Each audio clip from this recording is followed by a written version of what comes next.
Bellissima. Now for what the Renaissance is really famous for, the art.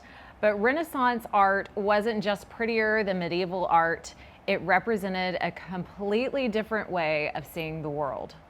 Medieval artists painted symbols. People looked flat because they represented ideas, not individuals. Saints had halos, devils had horns, and everyone looked like cardboard cutouts. Renaissance artists painted people, real people with real emotions and real bodies that looked like they could step out of the frame. Several innovations created this artistic explosion. Oil paints from the Netherlands let artists blend colors and create realistic light and shadows. The rediscovery of linear perspective let them create three-dimensional space on flat surfaces. Studying anatomy, sometimes by dissecting corpses, let them portray the human body accurately. Brunelleschi was the kind of genius who made other geniuses feel inadequate. Florence had been building a massive cathedral for decades, but couldn't figure out how to finish the dome. It sat there with a giant hole in the roof, embarrassing the entire city. Brunelleschi claimed he could build it, but refused to explain how. The city council demanded plans. He refused. In one famous meeting, he challenged them to stand an egg on its end. When nobody could, he smashed the bottom and stood up. See, it's easy when you know the trick. Somehow this worked. The city council gave him the job, and somehow he actually built the dome. No supporting structure, just pure engineering genius. He invented new machines and techniques, creating something that still stands today. Oh, and in his spare time, he invented linear perspective, revolutionizing painting forever. For over 1,000 years, nobody in Europe had made a freestanding nude statue. Too pagan, too scandalous. Donatello changed that with his bronze David, a young, almost feminine figure, naked except for boots and a shepherd's hat, one foot resting casually on Goliath's severed head. Medieval art taught that human bodies were gross meat prisons for pure souls. Donatello's David said, actually, the human body is kind of amazing. This shift seemed small, but it represented a fundamental change in how Europeans saw themselves. In just 6 years before dying mysteriously at 27, Masaccio revolutionized painting. His frescoes in the Brancacci Chapel showed real people what real weight casting real shadows. His expulsion of Adam and Eve captured genuine anguish. You could feel their shame. When he painted the Holy Trinity using perfect perspective, people thought he had knocked a hole in the church wall. Then he died, possibly poisoned by a jealous rival. In 6 years, he had changed art more than most people do in 60. Now for the Titans, Leonardo, Michelangelo, and Raphael. Leonardo, one of my personal favorites, was interested in literally everything, which meant he finished almost nothing. The Mona Lisa, one of the few paintings he completed. The mysterious smile launched 1,000 theories, but the real innovation was sfumato, blending colors so subtly you can't see where one ends and another begins. But Leonardo wasn't content revolutionizing painting. He dissected corpses to understand anatomy. He designed helicopters, tanks, parachutes centuries before the technology existed. His notebooks, written backwards to prevent theft, contained enough ideas to change the world 10 times over, if only he had bothered to share them. Michelangelo was an angry perfectionist. He was not fun at parties. He did not bathe. He slept in his clothes and thought everyone else's art was garbage. But oh my goodness, he was amazing. His David wasn't like Donatello's, pretty. This was a muscular giant ready for battle, every vein and muscle screaming potential energy. He carved it from a block of marble everyone else had rejected. He said he did not create the David. He just removed the excess marble hiding him. The Sistine Chapel ceiling. Michelangelo didn't even want to paint it. "I'm a sculptor," he complained to Pope Julius II. The Pope didn't care, so Michelangelo painted lying on his back, not standing up as some of the movies show, while creating one of history's greatest masterpieces. The image of God reaching out to Adam, their fingers almost touching. That's not just art, it's the relationship between the human and divine captured in paint. His style was called terribilita, not terrible as in bad, but terrible as in awesome, like a thunderstorm. Raphael, the one everyone loved. While Michelangelo was having artistic tantrums, Raphael was everyone's best friend. Handsome, charming, and talented. He was annoyingly perfect, but so nice you couldn't hate him. His paintings achieved perfect harmony. The School of Athens was like an ultimate Renaissance group photo. All the ancient philosophers in one impossible architectural space. But here's the clever part. He gave them faces of the Renaissance figures. Plato looks like Leonardo. Brooding Heraclitus looks like Michelangelo. Raphael snuck himself in too, peeking out from behind a column. When Raphael died at age 37, even his rivals wept. That's how likable he was. Andrea Palladio. While everyone obsessed over paintings, Palladio quietly revolutionized architecture. He studied Roman buildings obsessively, figured out the math that made them beautiful, then wrote it all down in the 4 books of architecture. Ever notice how important buildings all have the columns and triangular tops? That's Palladio. The White House is Palladio inspired. Every courthouse that looks serious, following his rules from 450 years ago. He proved buildings could embody Renaissance ideals, mathematical perfection, classical beauty, and human rationality. All of this art needed funding. The Renaissance patronage system was like Shark Tank meets Kickstarter. Wealthy families in the church competed to sponsor the best talent. The Medici family played this game better than anyone. They didn't just have money, they had all the money. Cosimo spent more on art and architecture than some small countries. His grandson, Lorenzo the Magnificent, didn't just pay artists, he hung out with them, wrote poetry with them, and made Florence the coolest city in Europe. So why spend so much money on art? Part of it was showing off. Nothing says, I'm rich, like having Michelangelo paint your ceiling. Part was genuine love of beauty. Part was religious. Maybe commissioning holy art would help with that whole easier for a camel to pass through the needle's eye problem. And part was competitive. If your rival family had a nice palace, you needed a nicer one. This competition drove innovation at breakneck speed.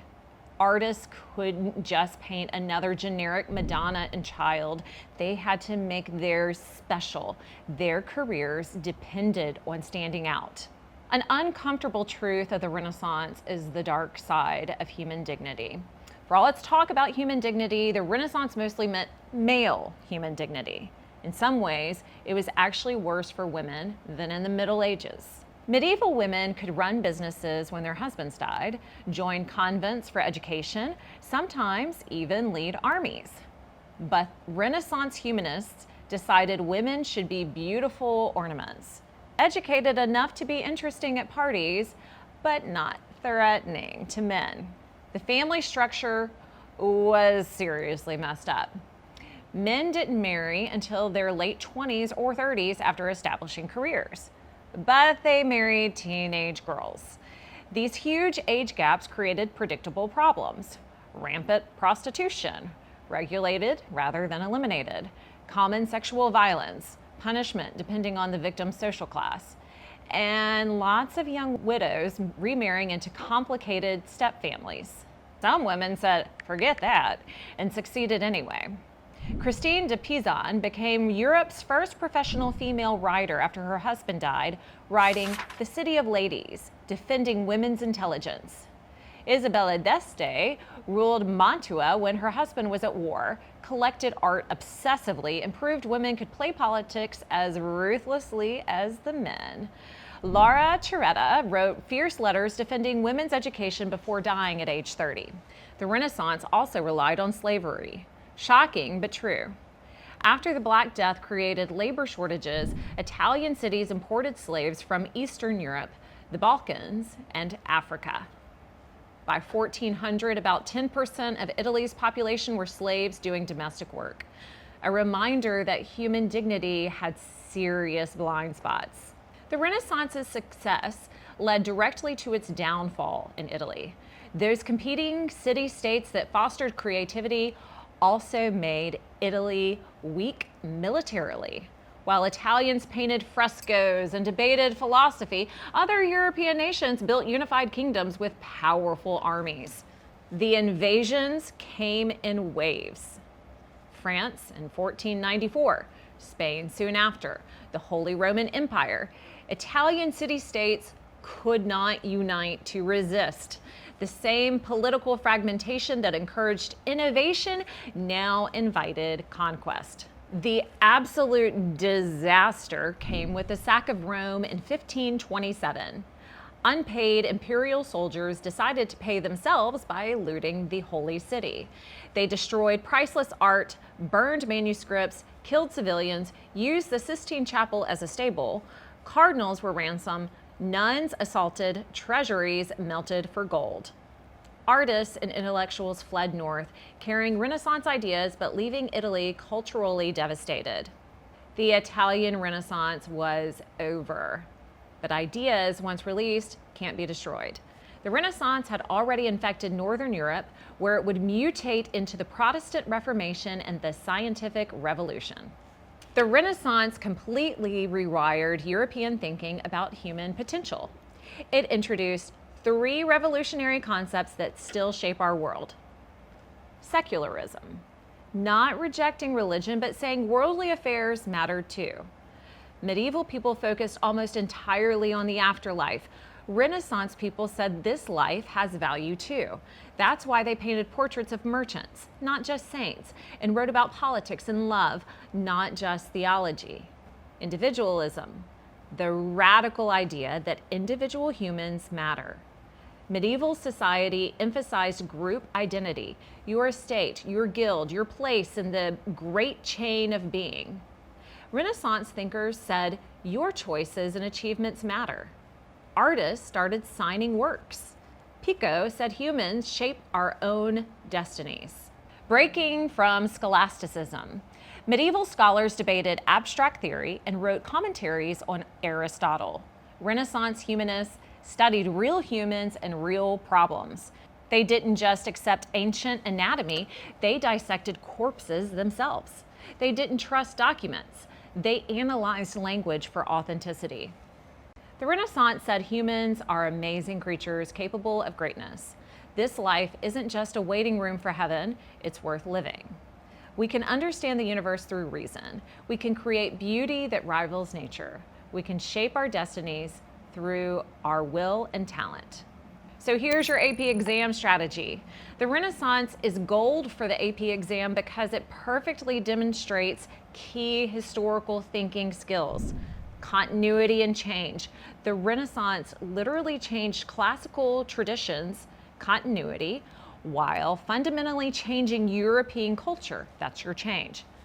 Both happening simultaneously, exactly what the exam loves. Causation.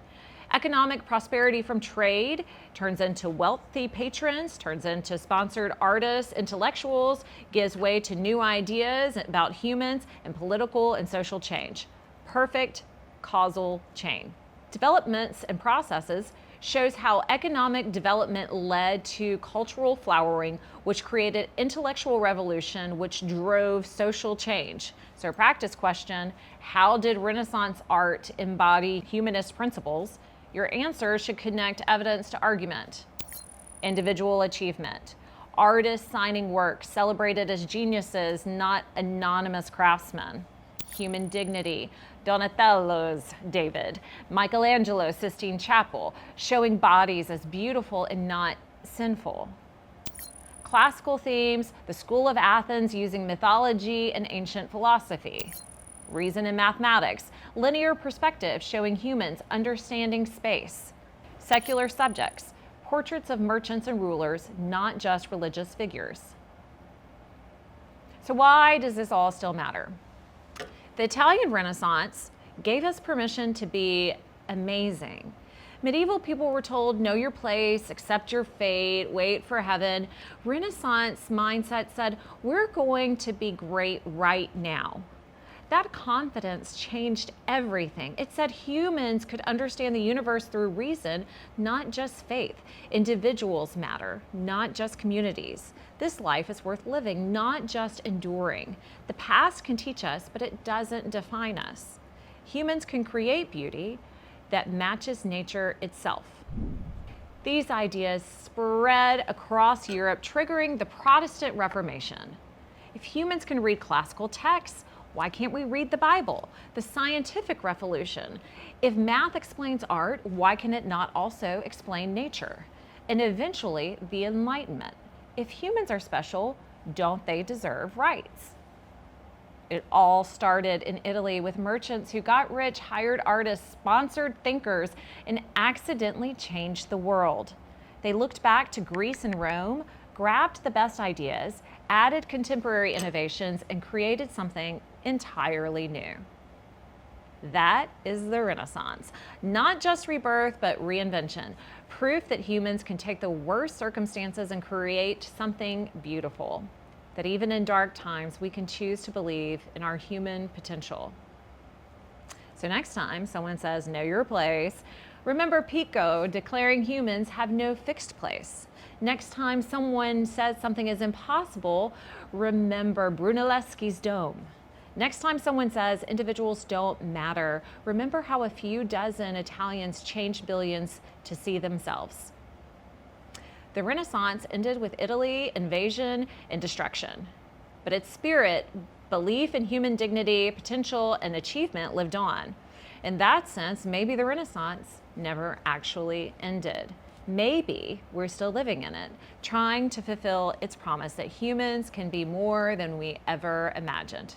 And that's the real lesson, not just what those Italians achieved, but what they believed was possible. They looked at a plague-devastated world and said, you know what, we can do better. They looked at humans dismissed as sinful worms and said, we're created in the image of God and we are capable of greatness. They looked at ruins and said, we can do better. We can build something great. That spirit, that refusal to accept limitations, that's what the Renaissance gave us. And 500 years later, it's still the best part of being a human.